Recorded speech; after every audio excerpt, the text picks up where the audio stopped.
شحال من وحده فينا كيسحاب ليها الا شقات وطيبات وعجنات وصبنات ونقات، راجلها غيكون راضي عليها وعاجبو الحال، وانها الا هملت راسها وسمحات في حقها وسمحات في اي حاجه كتخصها، الراجل غيعدي يعجبو الحال وغيبقى غير يشوف فيها غير هي.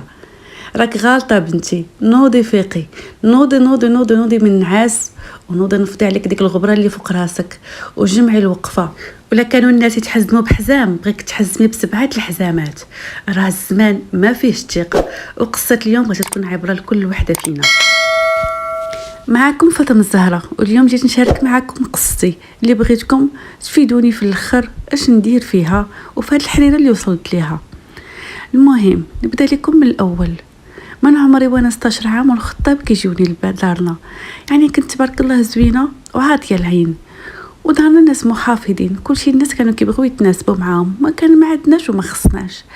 لكن واحد ولد جيراننا كان ديما كيقول خويا انا اختك باغيها الزواج، وديما فما كنخرج كيبقى حاضيني. وفعلا درت 18 عام جا لدارنا وخطبوني، وبحكم هو كان ولد الناس تا هوايا، وكان يعني ديك الساعه الله بادي تا هو حياته، دارنا وافقوا عليه لانهم كيعرفوا عائلته، وتزوجنا وعشت معاه يعني على قد الحال. ديك الساعه كان كرا غير بارطما، وكان بادي التجاره ديالو.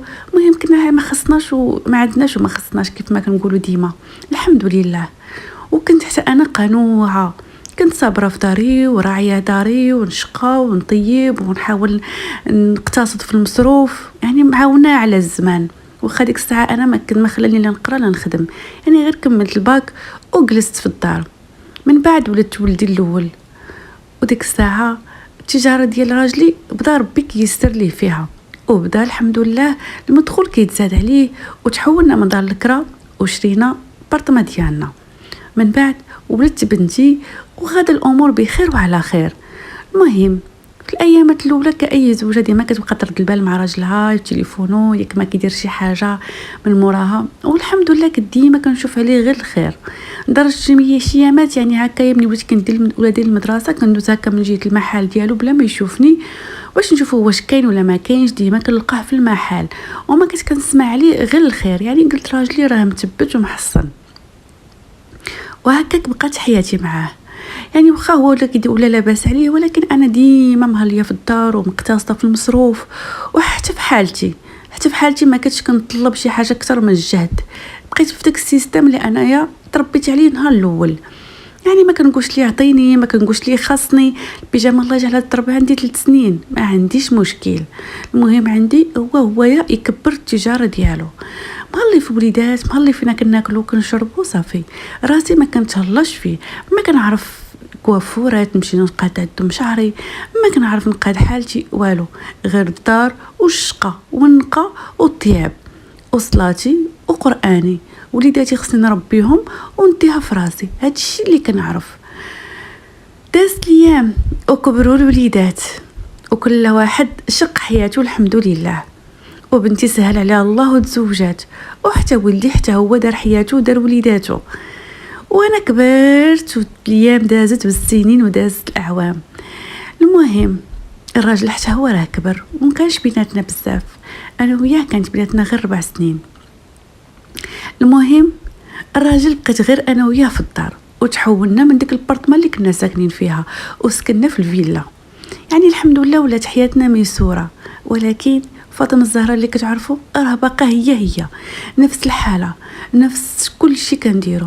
حتى ملي زاد عليه ربي الرزق وفاض عليه الخير، الخدامه هي الاخرى ما دخلهاش عليا تعاوني على الدار، والدار كانت كبيره يعني كاع شقاها ولا عليا، واخا انا غادو كنكبر في السن وليت كل شيء كنديرو. يعني الدار كبيره ومتسعه، ولكن لمن راه غير بساعه الشقه وتماره على ظهري. منين نفيق ولا نخمل في البيوت، الغبره هنا ونجفف هنا ونسيق هنا، وخاصني نطيب باش منين يجي نلقى ماكلته موجوده.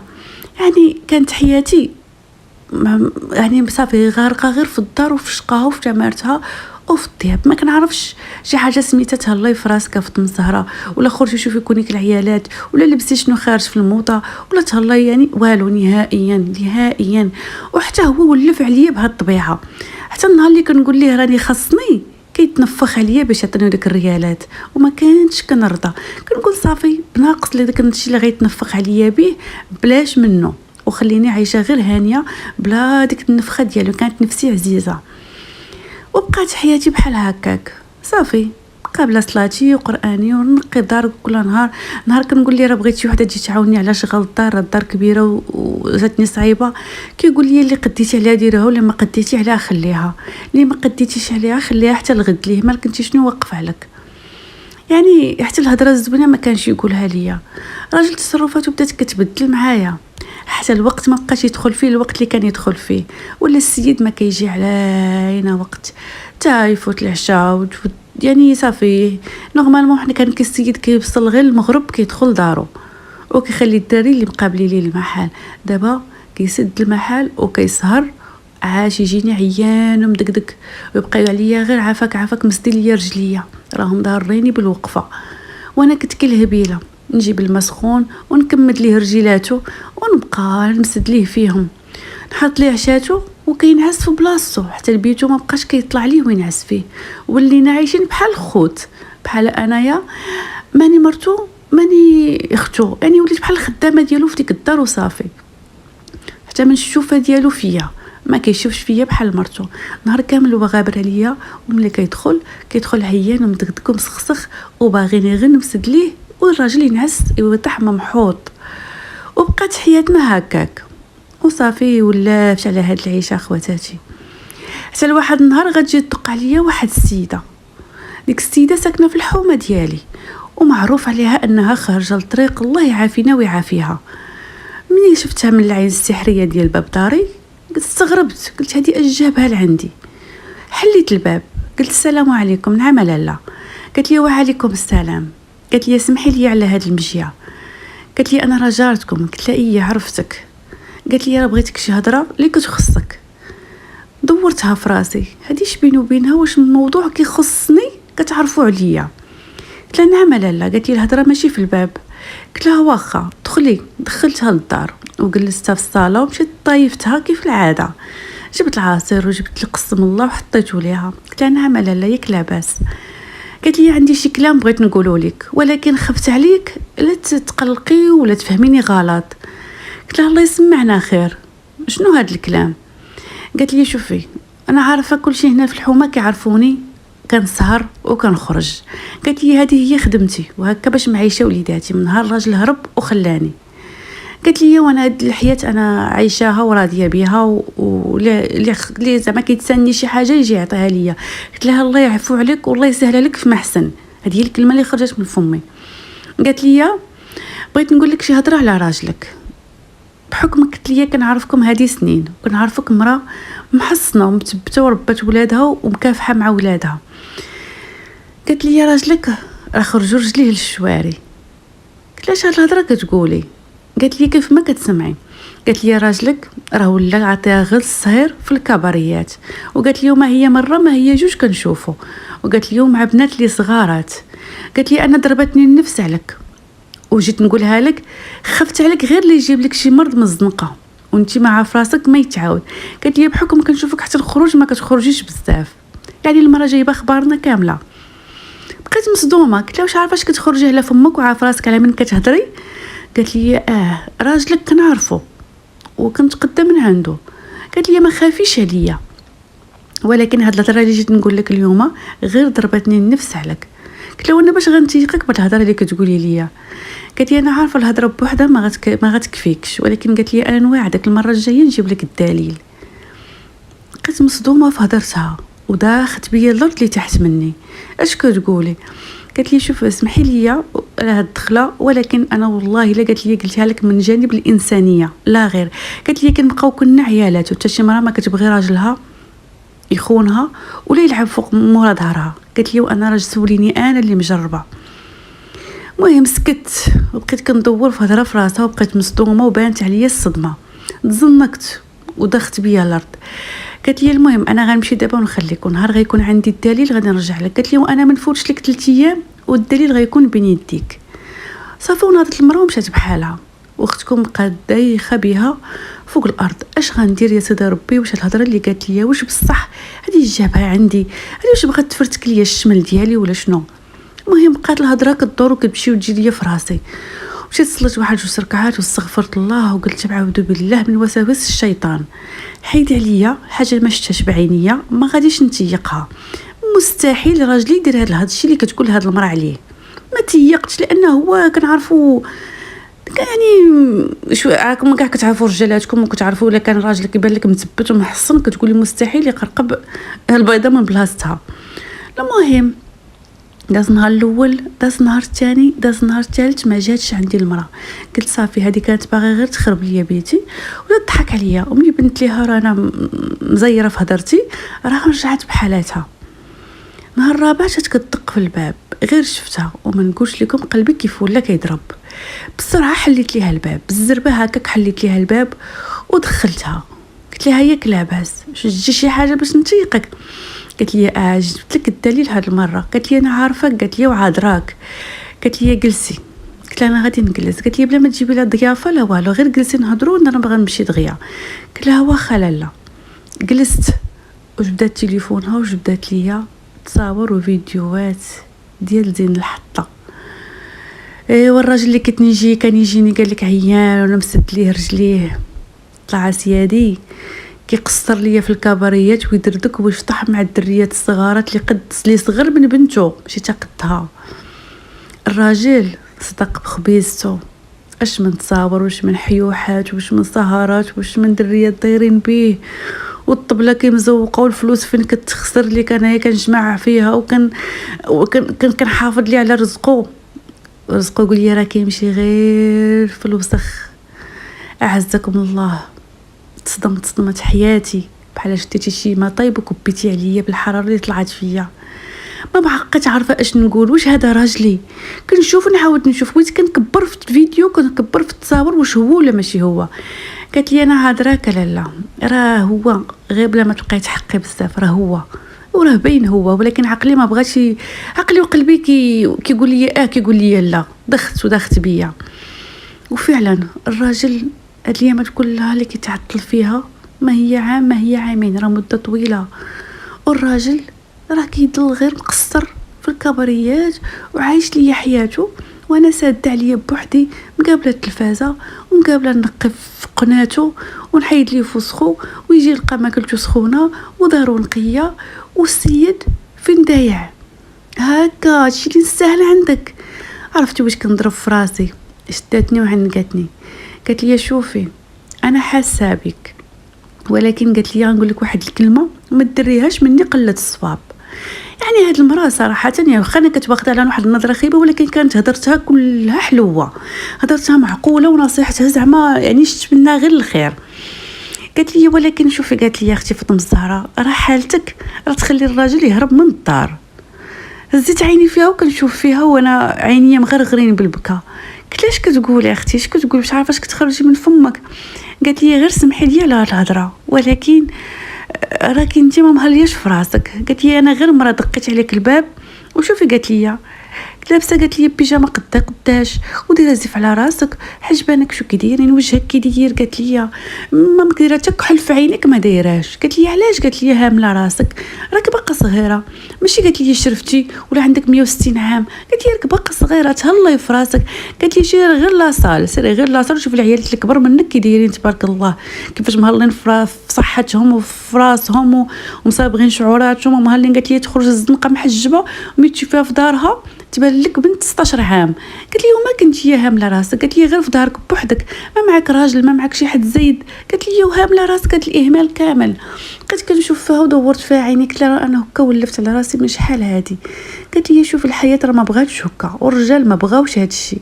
قالت لي خصك تهلاي في راسك ماشي تتقي غير دارك، الا نقيتي عطيتي دارك نص حق خودي لك تنتيا حقك كامل.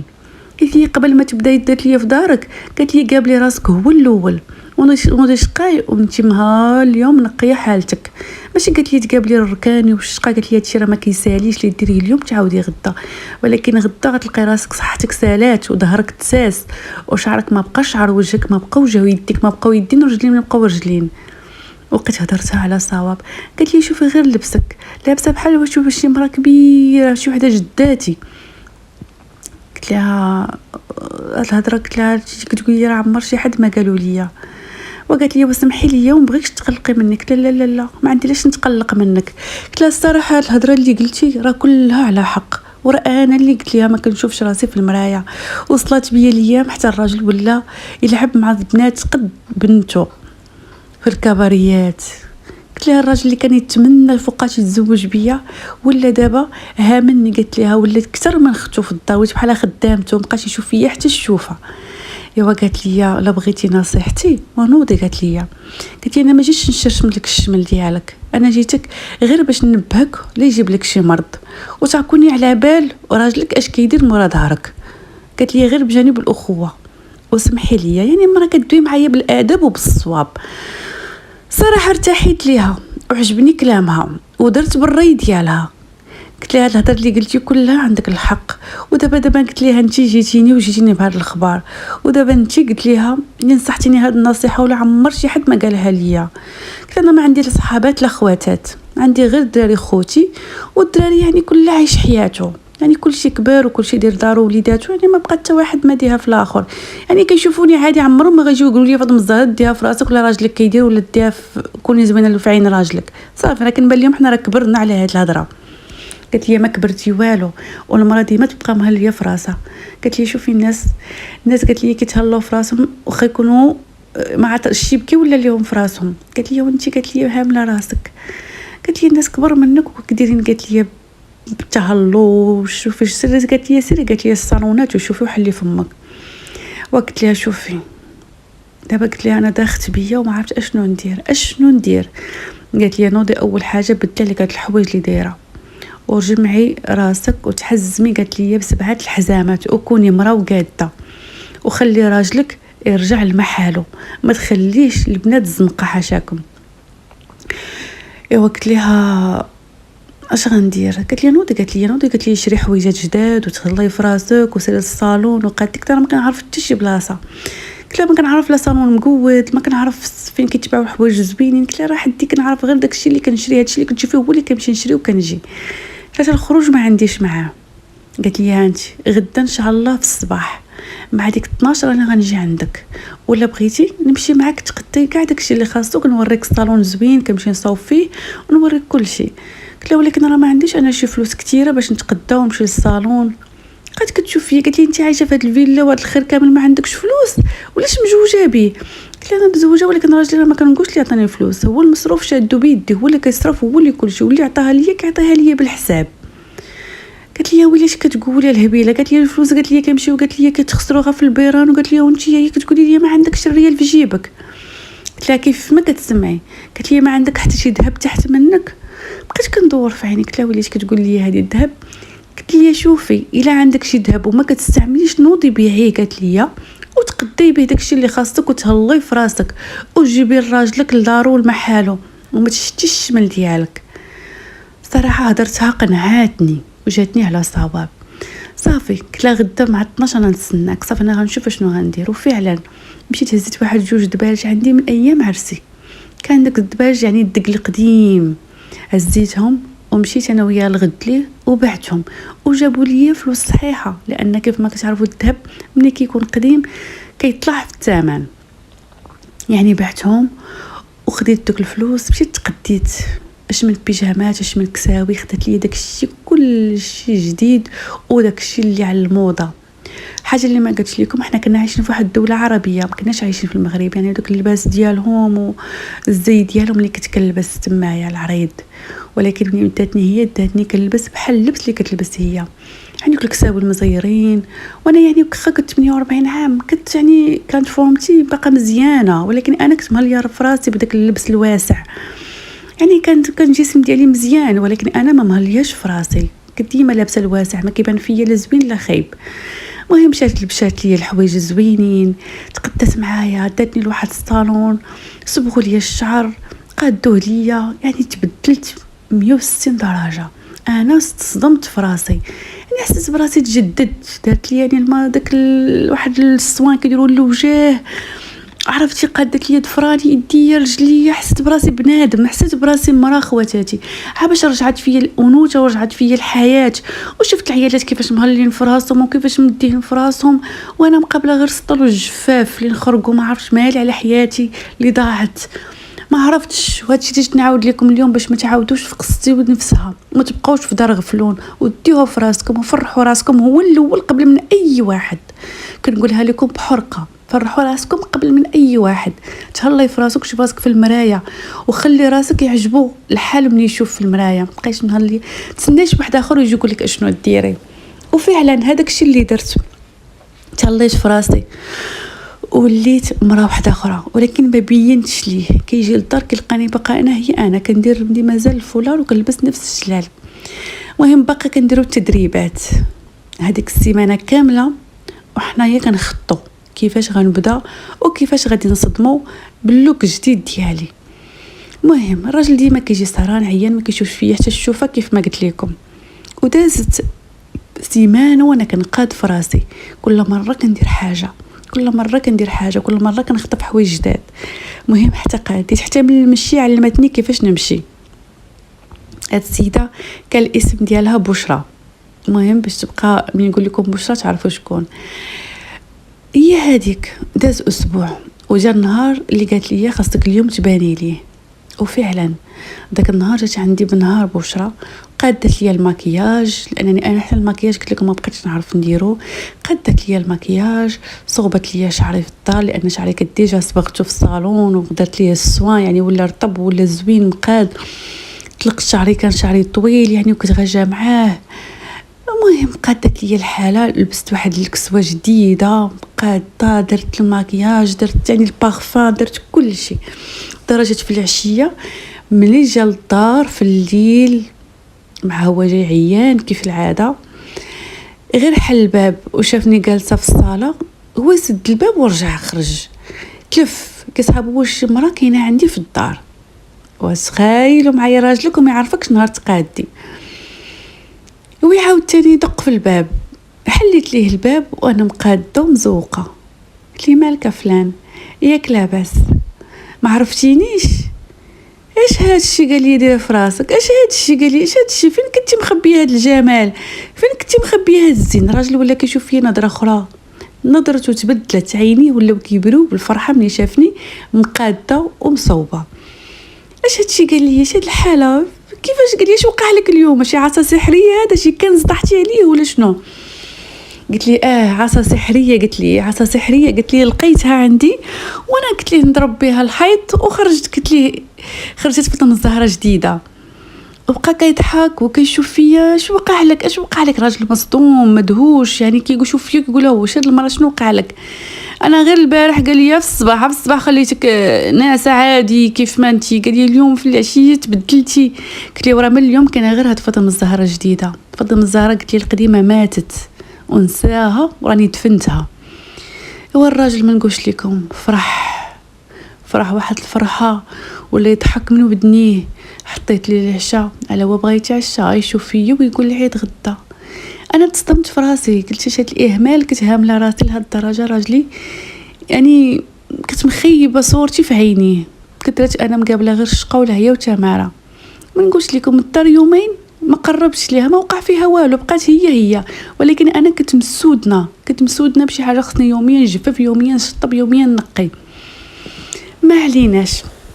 داك النهار ما نقولش لكم كي داز بحال الراجل يلاه جا خطبني. داك النهار حتى ديك العيال اللي كان فيه ما بقاش. راجل صح وتوقد ولا بحال شي عريس جديد.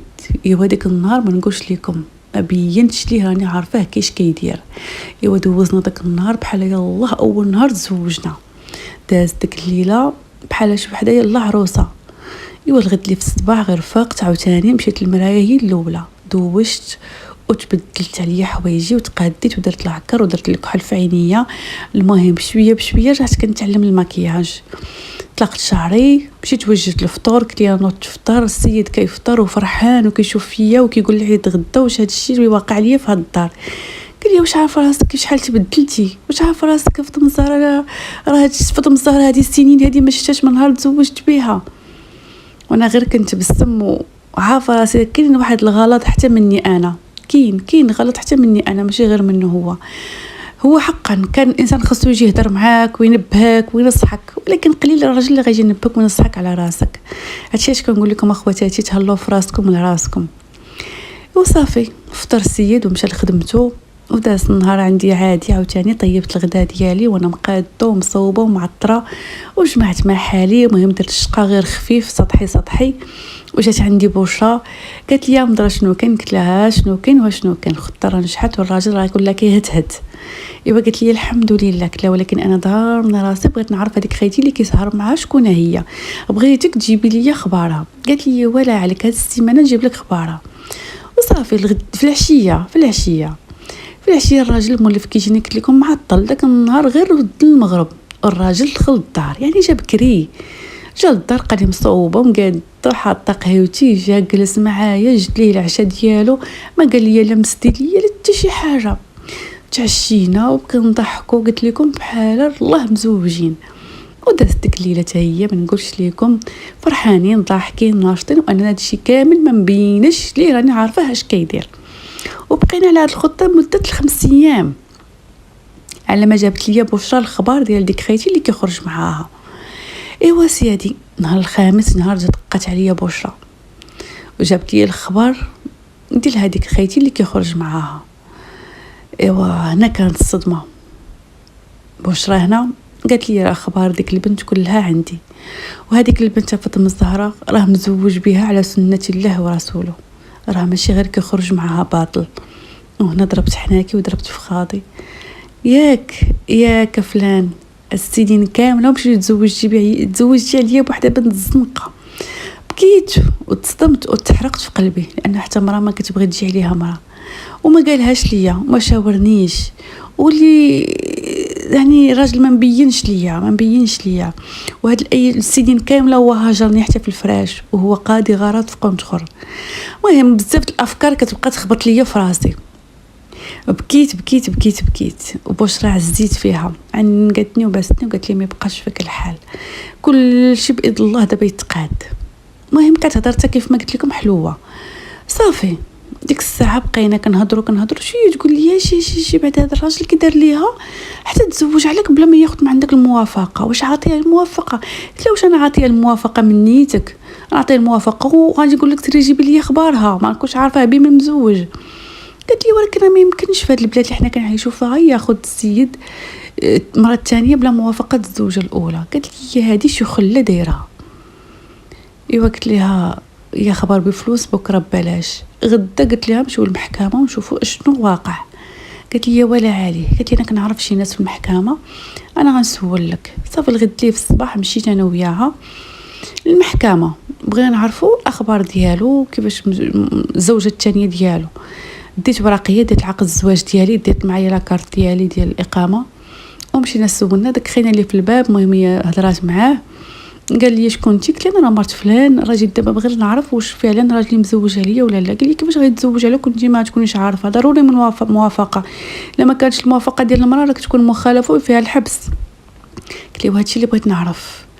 مشى ضرب في الكمبيوتر تا جبد لي الدوسي ديالو كامل، لقاه فعلا مزوج بالمراه الثانيه، والوثائق كلها مزوره. سيد جيب شهاده العزوبه بانه عمره متزوج وراه عنده الولاد.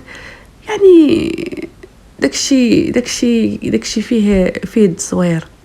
وانا بينت ليه الوثائق ديالي، قلت لها انا عقد الزواج راه مزوجه بهذا السيد وعندي مع ولاد راه كبار، وقلت لي راه ولادو راه عندهم وليدات صغار، كيفاش هذا الراجل تزوج مره ثانيه وشنو واقع؟ قلت لي لا هادشي انا ما فراسيش. صافي ديك الساعه الراجل بدا كيدير في سميتو ديك ريكلاماسيون في داك البيسي عنده، بدا كيسجل لانهم باش يديروا ليه متابعه ويديروا معاه تحقيق، لان هادشي راه فيه السجن، لان دار جريمه تزوير ومزوج مره ثانيه بلا اخبار. يعني لو انه يجي عندك ويقول لك انا غنتزوج وياخذ الموافقه والشرع عطاه 4، انا ما غاديش نعارضه، ولكن باش يدير هذه الحاله انا ما غنسمحش ليه. وفعلا داك النهار فاش رجعت في الليل صافي الحرقه في قلبي مني عرفت راجل راه تزوج وبلا اخباري. جا في العشيه قال لي مصوبه ومقاده نفس الحاله، غير دخل وانا نقول ليه راه اليوم مشيت للمحكمه.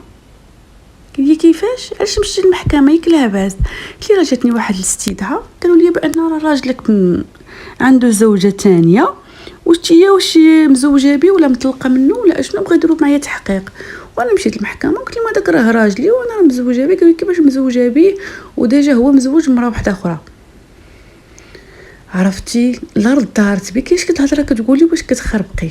قلت لي راه هادشي اللي كنقول لك انا اللي بغيت التفسير من عندك. قلت لي المحكمه راه عطاوني كاع الوثائق والادله وانا عرفتك دابا راك مزوج. قلت له ماك على هاد الحاله ديك الساعه جي قولها ليا علاش قلت لي درتي هادشي. قلت لي درتي الضحك في راسك وحنا عندنا ولادنا ولادنا. وكنهضر معاه بواحد البروده، بقى مصدوم ودايخ وما عارف اش يقول ليا.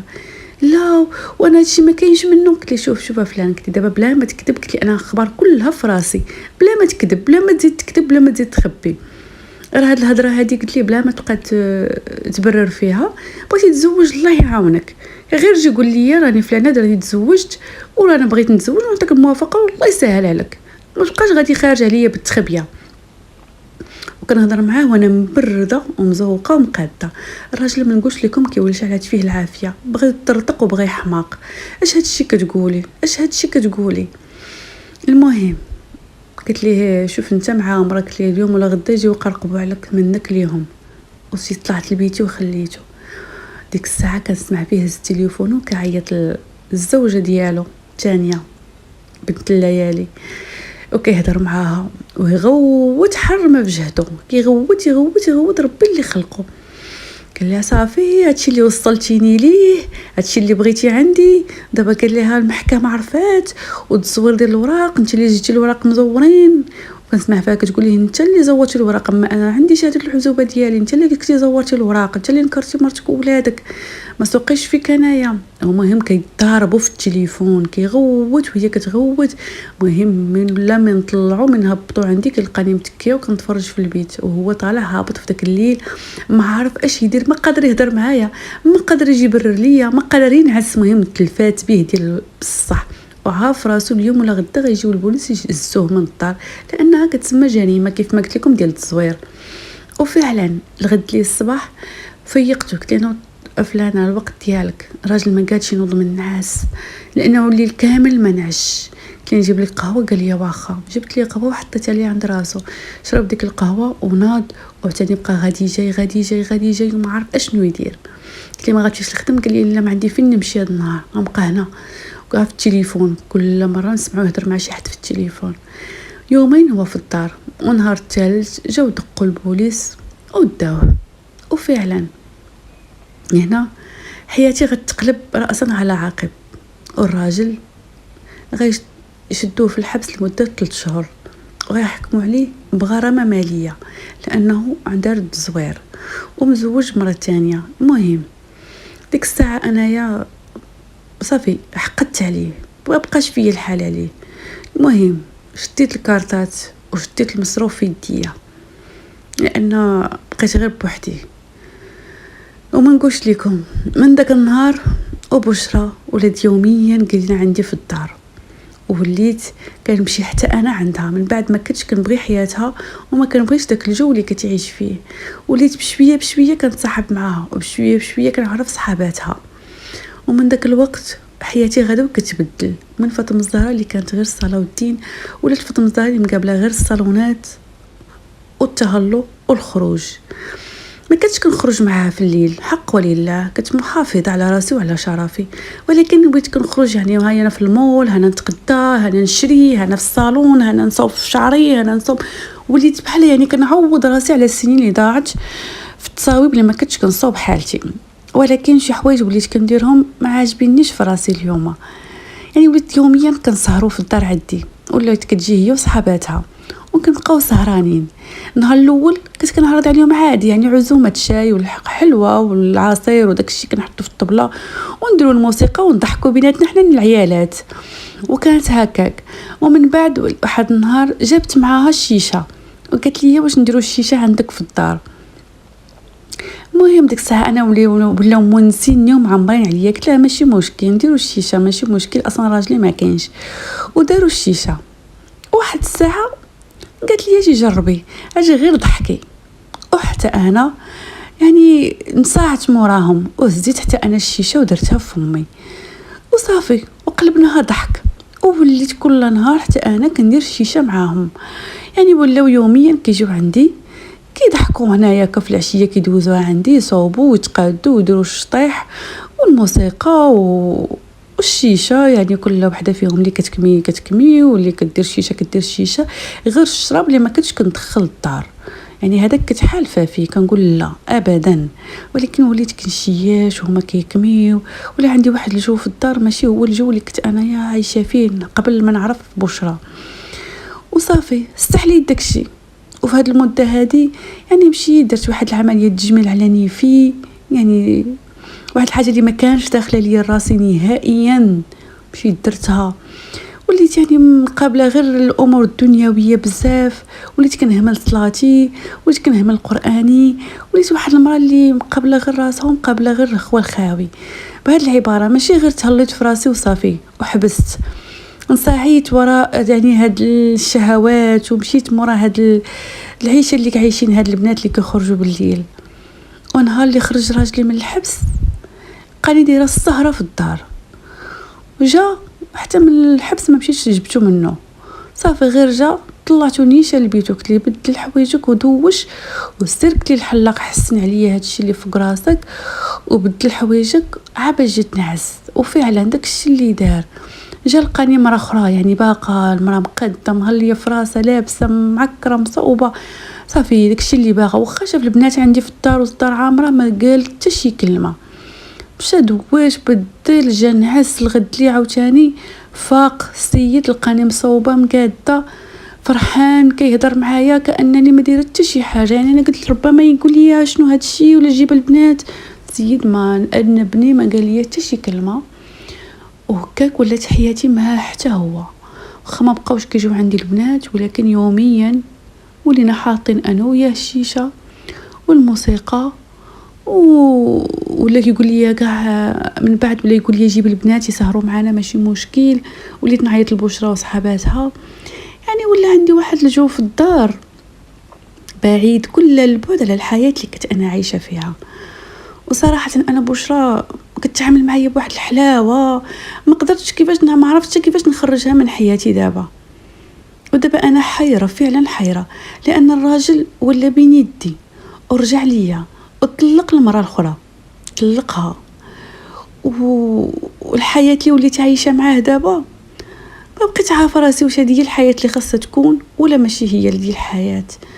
وانا تلفت وتلفات بيا الوقت، يعني ما عرفتش واش نبقى راضيه راجلي وغدا معاه في هذه الحياه ويبقى هو ليا وبقيت انا متحكمه ولا الفلوس في يديا وليت كنخرج وكندخل كيف ما بغيت، يعني ولا نرجع نلتزم ونديها في راسي وفي صلاتي وفي قراني. ما عرفتش نجمع بين جوج الحوايج، ما عرفتش اخواتاتي ماش نشد انا في الصلاه وفي ديني وندير الشيشه بالليل ونسهر وندير الشطيح والرديح، ما يمكنش ليا. يعني خاصني نشد هاد الاتجاه ولا هاد الاتجاه.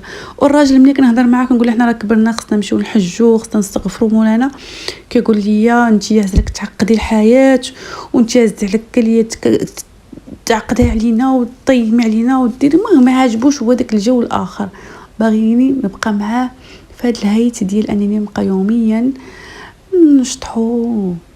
يعني واخا حنا كبرنا في العمر ويجيو البنات عندنا للدار وتبقى السهرات ويبقى الجو يعني دائما عندنا هكا.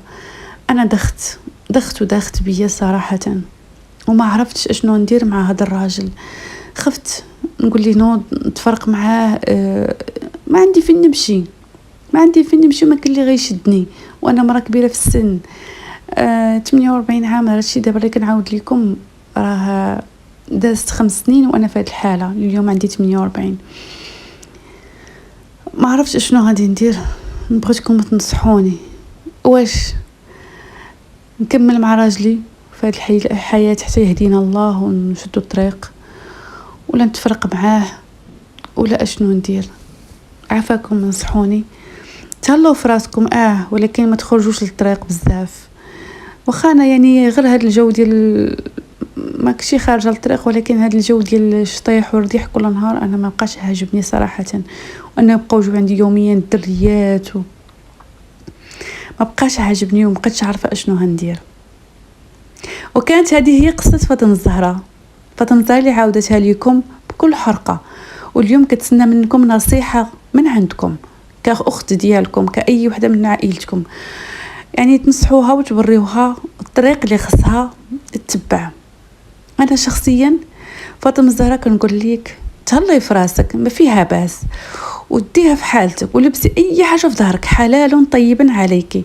ولكن دوك السهرات مع البنات وتدخلي البنات لراجلك في الدار وتبقاو مجموعين، راه كل شيء هادشي حرام في حرام. ما فيها باس مره نكوني شاعله موسيقى، ولكن حتى وراجلك انت وراجلكم بالراس في الراس، ما يكونوش معاك البنات الاخرين. وبشرى تقدري تقولي لها بشرى عافاك اختي، مره بغيتي تجي عندي بوحديتك مرحبا بك، ولكن دابا راجلي مني ولا كاين في الدار، بارك عليا من هاد السهرات. وكوني مرا ما تخليش الغلط الاول يتكرر مره اخرى في حياتك. وانسان صلاته وقرانه ماشي الا تهلا في راسو غادي يهجرهم.